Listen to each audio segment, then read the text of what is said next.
friends and neighbors to Enoch Pratt Free Library's virtual story time. My name is Mrs. McDonald. With permission from Chronicle books, I will be sharing A Friend for Henry by Jenn Bailey and illustrated by Mika Song. In classroom 6, second left, down the hall, Henry was looking for a friend. If we look at this picture, we see young people entering the classroom. You all may experienced something like that, friends and neighbors, because you probably have a elementary teacher or a Head Start or nursery school teacher, so we can connect to this scene.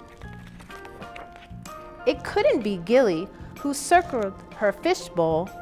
She's quiet, thought Henry, but she can't play on the swings.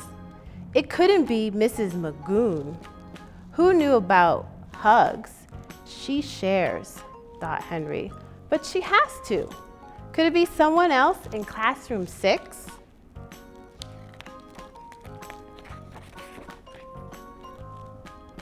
So on this page, we have a maybe tricky word, and we're going to go over that. So it's double easel, so it has two sides. So on one side, Viviana is going to have her artwork, and then the other side will be Henry's. In art class, Viviane shared Henry's double easel. Viviane was a kaleidoscope, a tangle of colors. She had ribbons and clackety shoes. She knew every pony song. Her fingernails were painted like rainbows. When I get paint on my fingers, Henry said, I wash it off. Viviana waved her hands too close to Henry's face. Mommy painted them. Aren't they pretty? Before we go on to the next page, we see that her hands are painted like a variety of colors, like a rainbow. But Viviane got too close to Henry's face. Now, friends and neighbors, do we think that's nice? I don't know, it doesn't seem nice, and she's in his personal space. Painting on people is against the rules, said Henry. Did your mommy get in trouble? No. Henry lowered his voice. Did you get angry? Why should I?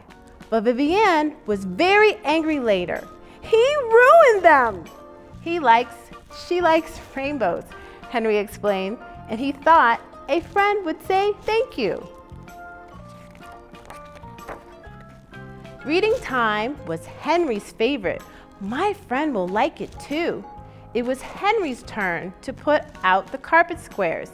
He tucked the blue ones next to the brown ones, green in the very middle. All the edges met and the corners fit perfectly. Reading time, shouted Samuel, my favorite. Samuel was a thunderstorm booming and crashing. He was kind of scary if you didn't have your blanket. He could pick up crayons with his toes and do proper somersaults. Henry stepped in front of Samuel. Somersaults are hard. Samuel dodged past. I want the green one. Wait, Henry's throat felt tight. They're perfect. Mine's a magic carpet from the genie lamp, said Samuel. It's not. Henry's face was hot. It's from Rug World. There's the sticker. Up, up, and away, magic carpet. Booming and crashing. Henry's fingers curled closed. A friend listens. Now, friends and neighbors, does he look happy or sad? We want to use our inference skills to make a conclusion. Henry, Mrs. Magoon, knelt in front of him. Sit with me, please. Henry did, but he couldn't see the pictures, and his carpet square was brown. During snack time, Jaden took 3 crackers instead of 2. At recess, Riley dug up worms and let them use the swings. Now, if we think about snack time here, Jaden has 3, but Henry only has 2. Now, is that fair? That's not sharing, and that's not being a good friend. And let's talk about Riley. It's cool to dig up worms, but to put them on the slide, we don't know if that's such a good idea because someone might sit on them. At free time, Henry's hope for a friend felt small. He watched the sunlight play along Gilly's scale. He could watch Gilly for a long time. Katie watched too. So friends and neighbor, who do you think Katie is? And that's who? Henry? You got it. Katie smelled like strawberry milk.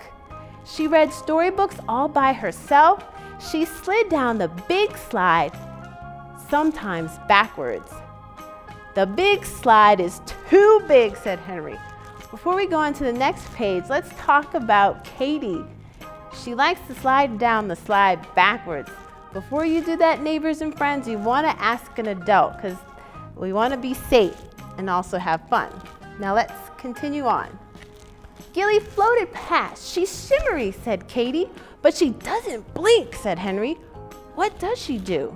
She burps pebbles, Henry thought, and breathes underwater and turns sunshine into colors. Henry hunched into his sweatshirt. Fish things. Katie bent to have a closer look. I like her. Henry tried not to blink. Want to play blocks? Sure. I don't like triangles, said Henry. I don't like broccoli, said Katie. Together they built a tower. It had rectangles, cylinders, and squares, but no triangles or broccoli. It's perfect, said Henry. Thank you, said Katie. The next day, they played on the swings, and Katie went down the big slide. Henry waited at the bottom for his friend. Katie really likes the big slide, and it looks like Henry has found a friend. And who do we see again? Henry and Katie. And that's the end.